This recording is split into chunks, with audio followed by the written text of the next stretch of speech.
वहीं पीएम मोदी ने शुक्रवार को मध्य प्रदेश के किसानों को संबोधित किया। वीडियो कॉन्फ्रेंसिंग के जरिए हजारों किसानों को संबोधित करते हुए पीएम मोदी ने विपक्ष पर निशाना साधा, साथ ही नए कृषि कानूनों के फायदे गिनाए। पीएम ने विपक्ष को आड़े हाथ लेते हुए किसानों को गुमराह करने का आरोप लगाया।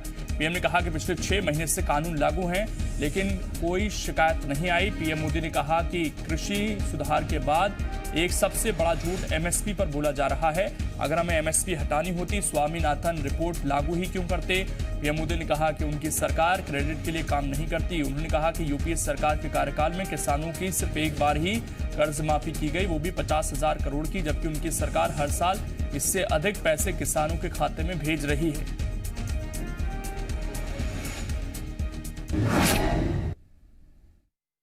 कृषि सुधार, ये कानून रातों रात नहीं आए हैं। पिछले 20-22 साल से इस देश की हर सरकार ने, राज्यों की सरकार ने इस पर व्यापक चर्चा की है। कम अधिक सभी संगठनों ने इन पर विमर्श किया है।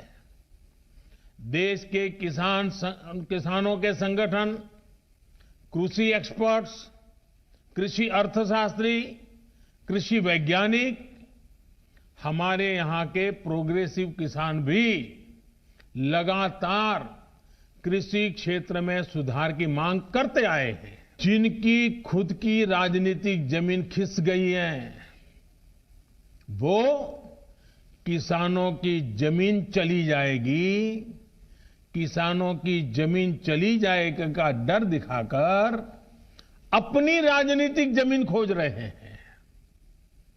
आज जो किसानों के नाम पर आंदोलन चलाने निकले हैं, जब उनको सरकार चलाने का या सरकार का हिस्सा बनने का मौका मिला था, उस समय इन लोगों ने क्या किया, ये देश को याद रखना जरूरी है। किसानों की बातें करने वाले लोग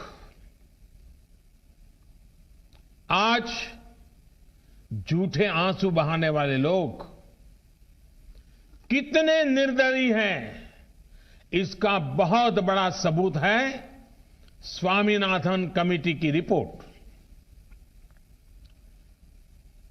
स्वामीनाथन कमीशन की रिपोर्ट आई, लेकिन ये लोग स्वामीनाथन कमेटी की सिफारिशों को 8 साल तक दबाकर बैठे रहे। इनके लिए किसान देश की शान नहीं, इन्होंने अपनी राजनीति बढ़ाने के लिए किसान का समय समय पर इस्तेमाल किया है।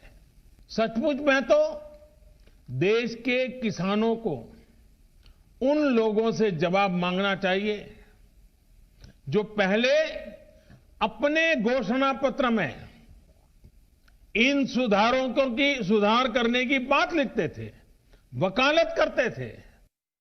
उनको पीड़ा इस बात से नहीं है कि कृषि कानूनों में सुधार क्यों हुआ, उनको तकलीफ इस बात में है कि जो काम हम कहते थे लेकिन कर नहीं पाते थे, वो मोदी ने कैसे किया, मोदी ने क्यों किया, मोदी को इसका क्रेडिट कैसे मिल जाए।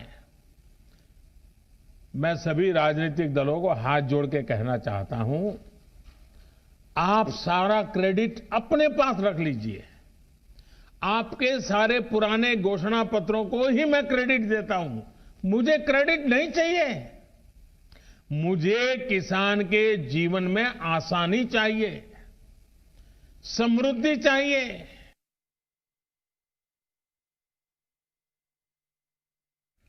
किसानों से संवाद में पीएम मोदी ने एमएसपी और मंडियां बंद नहीं होने का भरोसा दिया, साथ ही कॉन्ट्रैक्ट फार्मिंग पर भी किसानों का भ्रम दूर करने की कोशिश की।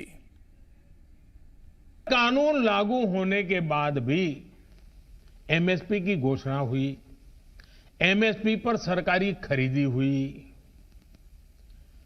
उन्हीं मंडियों में हुई, तो क्या कोई समझदार इस बात को स्वीकार करेगा कि एमएसपी बंद हो जाएगी? और इसलिए मैं कहता हूं, इससे बड़ा कोई झूठ नहीं हो सकता, इससे बड़ा कोई षड्यंत्र नहीं हो सकता। और इसलिए मैं देश के प्रत्येक किसान को ये विश्वास दिलाता हूं कि पहले जैसे एमएसपी दी जाती थी वैसे ही दी जाती रहेगी। एमएसपी न बंद होगी न समाप्त होगी। किसानों को सिर्फ मंडियों से बांधकर बीते दशकों में जो पाप किया गया है, ये कृषि सुधार कानून उसका प्रायश्चित कर रहे हैं। और मैं फिर दोहराता हूं, नए कानून के बाद 6 महीने हो गए, कानून लागू हो गया, हिंदुस्तान के किसी कोने में कहीं पर भी एक भी मंडी बंद नहीं हुई है। फिर क्यों झूठ फैलाया जा रहा है? फार्मिंग एग्रीमेंट में सबसे बड़ा हित अगर देखा जाएगा तो वो उस किसान का देखा जाएगा। हमने कानूनन तय किया है कि किसान से एग्रीमेंट करने वाला अपनी जिम्मेदारी से भाग नहीं पाएगा। फार्मिंग एग्रीमेंट में सिर्फ फसलों या उपज का समझौता होता है। जमीन किसान के ही पास रहती है। एग्रीमेंट और जमीन का कोई लेना देना नहीं है। प्राकृतिक आपदा आ जाए तो भी एग्रीमेंट के अनुसार किसान को पूरे पैसे मिलते हैं।